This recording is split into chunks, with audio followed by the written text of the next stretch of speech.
नमस्ते दोस्तों, सच्ची कहानियां चैनल में आपका स्वागत है। आज मैं आपको किसी के जीवन की सच्ची कहानी सुनाने जा रही हूँ। कृपया इस चैनल सच्ची कहानियां को सब्सक्राइब करें। कहानी इज्जत। बात उन दिनों की है जब मेरे बीटेक के फाइनल सेमेस्टर का इम्तिहान होने वाला था और मैं इसी की तैयारी में मसरूफ था। अपनी सुविधा और आज़ादी के लिए हॉस्टल में रहने के बजाय मैंने शहर में एक कमरा किराए पर लेकर रहने का फैसला किया था। शहर में अकेला रहना बोरिंग हो सकता है। यही सोचकर मैंने अपने साथी रंजीत को अपना रूममेट बना लिया था। फाइनल सेमेस्टर का इम्तिहान सिर पर था, इसलिए मैं इसी में बिजी रहता था, पर रंजीत को इसकी कोई परवाह नहीं थी।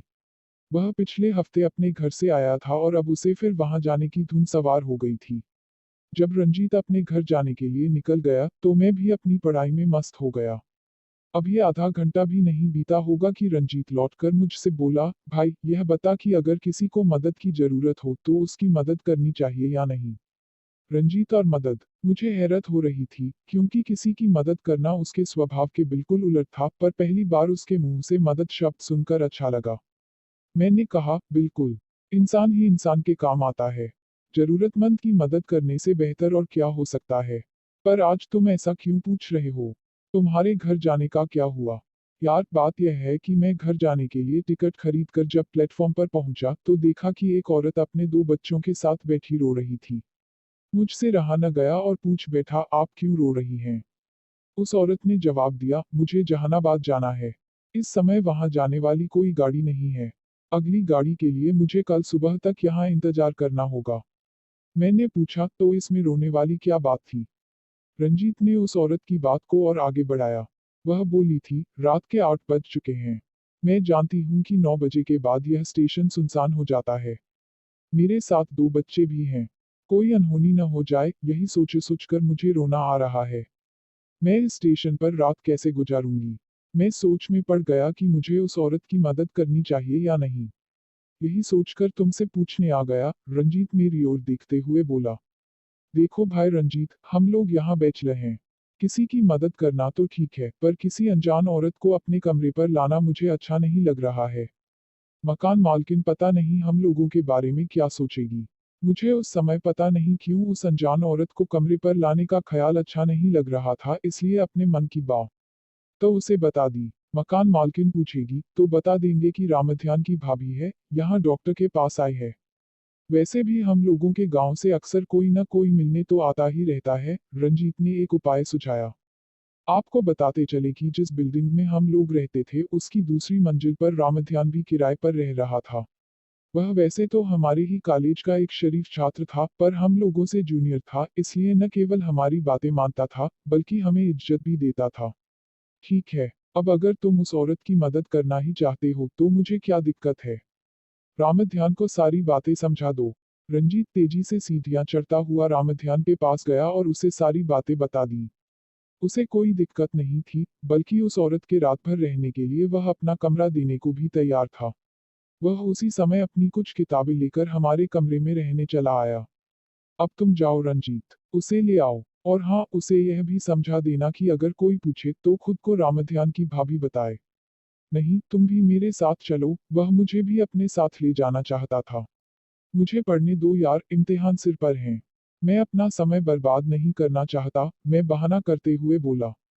अच्छा, किसी की मदद करना समय बर्बाद करना होता है? तुम्हारा अगर नहीं जाने का मन है तो साफ साफ कहो। वैसे भी एक दिन में तुम्हारी कितनी तैयारी हो जाएगी। एक दिन किसी की मदद के लिए तो कुर्बान किया ही जा सकता है। रंजीत किसी तरह मुझे ले ही जाना चाहता था। ठीक है भाई, जैसी तुम्हारी मर्जी। आज की शाम किसी की मदद के नाम में मजबूर होकर बोला। थोड़ी देर में मैं भी तैयार होकर उसके साथ निकल पड़ा। रंजीत आगे आगे और मैं पीछे पीछे। वह मुझे स्टेशन के सबसे आखिरी प्लेटफॉर्म के एक छोर पर ले गया, जहां वह औरत अपने दोनों बच्चों के साथ बैठी थी। वह हमें देखकर मुस्कुराने लगी। न जाने क्यों उसका इस तरह मुस्कुराना मुझे अच्छा नहीं लगा। मैं सोचने लगा कि न जाने कैसी औरत है, पर उस समय मुझसे कुछ बोलते नहीं बना। स्टेशन से बाहर आकर मैंने 2 रिक्शे वाले बुलाए।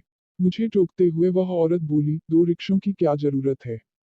एक ही में एडजस्ट कर चलेंगे ना। बेकार में ज्यादा पैसे खर्च कर रहे हैं। पर हम एक ही रिक्शे में कैसे चलेंगे? मैंने सवाल किया। वह बोली, देखिए ऐसे चलेंगे। कहकर वह रिक्शे की सीट पर ठीक बीच में बैठ गई और दोनों बच्चों को अपनी गोद में बिठा लिया। आप दोनों मेरे दोनों ओर बैठ जाए, वह हम दोनों को देखकर मुस्कुराते हुए बोली। कृपया इस चैनल सच्ची कहानियां को सब्सक्राइब करें और वीडियो को लाइक और शेयर करें। कमेंट करके बताएं वीडियो कैसी लगी। हम नियमित रूप से सच्चियां कहानियां अपलोड करते हैं। आई मुझे इस तरह बैठना अच्छा नहीं लग रहा था, पर उस दौर में पैसों की बड़ी किल्लत थी। अगर उस समय इस तरह से कुछ पैसे बच रहे थे तो क्या बुरा था। आखिरकार हम दोनों उसके दोनों ओर बैठ गए। हमारे बैठते ही अपने एक एक बच्चे को उसने हम दोनों को थमा दिया। मैं अब भीतर ही भीतर कुढ़ने लगा था। हमारी अजीब हालत थी। हम उसकी मदद कर रहे थे या वह हमसे जबरदस्ती मदद ले रही थी। रिक्शे की रफ्तार तेज होती जा रही थी और मेरे सोचने की रफ्तार भी तेज होने लगी थी।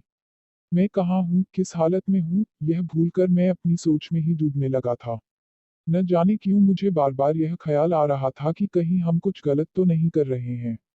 कमरे पर पहुंचते पहुंचते रात के 8 बज चुके थे। रंजीत ने उसे सारी बात समझाकर रामध्यान के कमरे में ठहरा दिया। मैंने रंजीत से कहा, भाई जब यह हमारे यहाँ आ गई है तो इसके खाने पीने का इंतजाम भी तो हमें ही करना पड़ेगा। जाओ होटल से कुछ ले आओ। रंजीत खुशी खुशी होटल की ओर चल पड़ा। मुझे बड़ा अजीब लग रहा था कि रंजीत को आज क्या हो गया है, पर मैं चुप था। वह जितनी तेजी से गया था उतनी ही तेजी से और बहुत जल्दी खाने पीने का सामान लेकर लौटा था। जाओ उसे खाना दे आओ। हम दोनों रामध्यान के साथ यहीं खा लेंगे, मैंने रंजीत से कहा। रंजीत खाना देने ऊपर के कमरे में गया और तकरीबन आधा घंटे बाद लौटा। मुझे भूख लगी थी, लेकिन मैं उसका इंतजार कर रहा था। सोच रहा था कि उसके आने के बाद साथ बैठकर खाएंगे।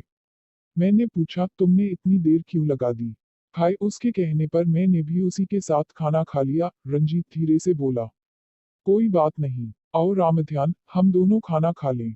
हम तो इसी का इंतजार कर रहे थे और यह तुम्हारी भाभी के साथ खाना खा आया, मैंने मजाक करते हुए कहा। रामध्यान को भी हंसी आ गई। वह हंसते हुए खाने की थाली सजाने लगा। रात को खाना खाने के बाद अक्सर हम लोग बाहर टहलने के लिए निकला करते थे, इसलिए खाने के बाद मैं बाहर जाने के लिए तैयार हो गया और रंजीत को भी तैयार होने के लिए कहा। आज मेरा जाने का मन नहीं है, रंजीत टालमटोल करने लगा। आखिरकार मैं और रामध्यान टहलने के लिए निकले। तकरीबन आधा घंटे के बाद लौटे। वापस आने पर देखा कि हमारे कमरे पर ताला लगा हुआ था। रामध्यान ने हंसते हुए कहा, भैया, हो सकता है रंजीत भैया भाभी के पास गए हों।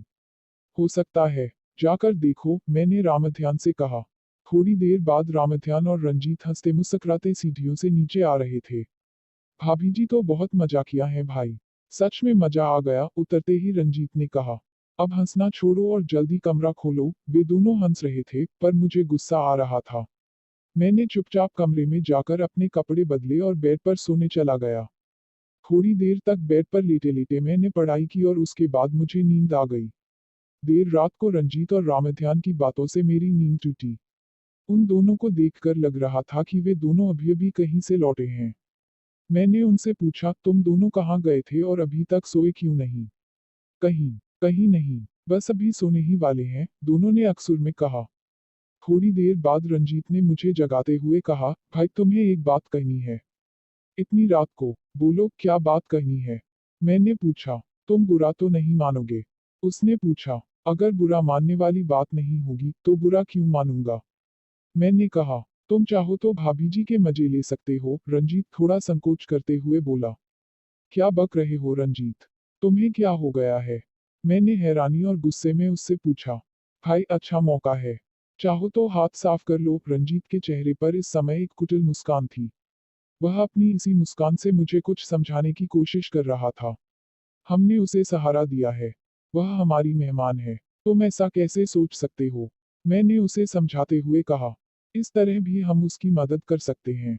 मैंने उससे बात कर ली है। एक बार के लिए 200 रुपए में सौदा पक्का हुआ है। वह मुझे ऐसे बता रहा था, जैसे कोई बड़ा उपहार भेंट करने जा रहा हो। मुझे तुम्हारी सोच से घिन आती है रंजीत। आखिर तुम अपने असली रूप में आ ही गए। मुझे हैरत हो रही थी कि तुम भला किसी की मदद कैसे कर सकते हो। अब तुम्हारी असलियत सामने आई। मुझे पहले से ही शक हो रहा था, पर मैं यह सोचकर चुप था कि चलो एक अच्छा काम कर रहे हैं। अच्छा क्या खाक कर रहे हैं? मुझे उस पर गुस्सा भी आ रहा था, पर इस समय उसे समझाने के अलावा मेरे पास दूसरा कोई रास्ता नहीं था। रंजीत कुछ नहीं बोला, वह सिर झुकाए बैठा था। थोड़ी देर तक हम दोनों ऐसे ही चुपचाप बैठे रहे। रामध्यान अब तक सो चुका था। थोड़ी देर बाद रंजीत बोला, ठीक है भाई, सो जाओ। मैं भी सोता हूँ। सुबह जब मैं उठा तब तक 7 बज चुके थे। रामध्यान की तथाकथित भाभी इस समय हमारे कमरे में बैठी थी। रामध्यान और रंजीत भी उसके पास ही बैठे थे। मैं आपके ही उठने का इंतजार कर रही थी। मुझे देखते हुए वह बोली, क्या हुआ? मैंने पूछा। हुआ कुछ नहीं, मैं जा रही हूँ। कुछ बख्शीश तो दे दीजिए, उसने हंसते हुए कहा। बख्शीश किस बात की? मुझे हैरानी हुई। देखो मिस्टर, आपके इस दोस्त ने 200 रुपए में एक बार की बात कर मेरी इज्जत का सौदा किया था। इन दोनों ने दो दो बार मेरी इज्जत को तार तार किया। इस तरह पूरे 800 रुपए बनते हैं। और ये हैं कि मुझे केवल 400 रुपए देकर प्रकाना चाहते हैं। मैं भी अड़ चुकी हूँ। बंद कमरे में मेरी इज्जत जाते हुए किसी ने नहीं देखा। अब अगर मैं यहाँ चिल्लाकर बताने लगी कि तुम लोग मुझे यहाँ क्यों लाए थे, तो तुम लोगों की इज्जत गई समझो, वह बड़े ही तीखे अंदाज में बोले जा रही थी। मैंने रंजीत और रामध्यान की ओर देखा। वे दोनों सिर झुकाए चुपचाप बैठे थे। मुझसे कोई भी नजरें नहीं मिला रहा था। मैं सारी बात समझ चुका था। यह भी जानता था कि रंजीत और रामध्यान के पास और पैसे नहीं होंगे। ऐसे में मुझे ही अपनी जेब ढीली करनी होगी। मैंने अपना पर्स निकाला और उसे 400 रुपए देते हुए बोला, लीजिए अपने पैसे। पैसे मिलते ही वह खुश हो गई और अपने रास्ते चल पड़ी। मैं सोच रहा था कि इज्जत आखिर है क्या। कल उसकी इज्जत बचाने के लिए हमने उसे सहारा दिया था और आज अपनी इज्जत बचाने के लिए हमें उसे पैसे देने पड़े। इस तरह कहने को तो दुनिया की नजरों में हम सभी की इज्जत जाते जाते बची है। वह औरत बाइज्जत अपने रास्ते गई और हम अपने घर में। आज भी जब मैं उस घटना को याद करता हूँ तो सोचने को मजबूर हो जाता हूँ कि क्या वाकई उस औरत के साथ साथ हम सभी ने अपनी अपनी इज्जत बचा ली थी। इज्जत हमारे हैवानियत से भरे कामों के ऊपर पड़ा पर्दा है। इसी पर्दे को तार तार होने से बचाने के लिए हमने उस औरत को पैसे दिए। कृपया इस चैनल सच्ची कहानियां को सब्सक्राइब करें और वीडियो को लाइक और शेयर करें। कमेंट करके बताएं वीडियो कैसी लगी। हम नियमित रूप से सच्चियां कहानियां अपलोड करते हैं। यह पर्दा दुनिया से तो हमारी हिफाजत करता नजर आ रहा है, पर हम सभी ने एक दूसरे को बिना इस पर्दे के देख लिया है। दुनिया भर के लिए हम भले ही इज्जतदार हों, पर अपनी सच्चाई का हमें पता है।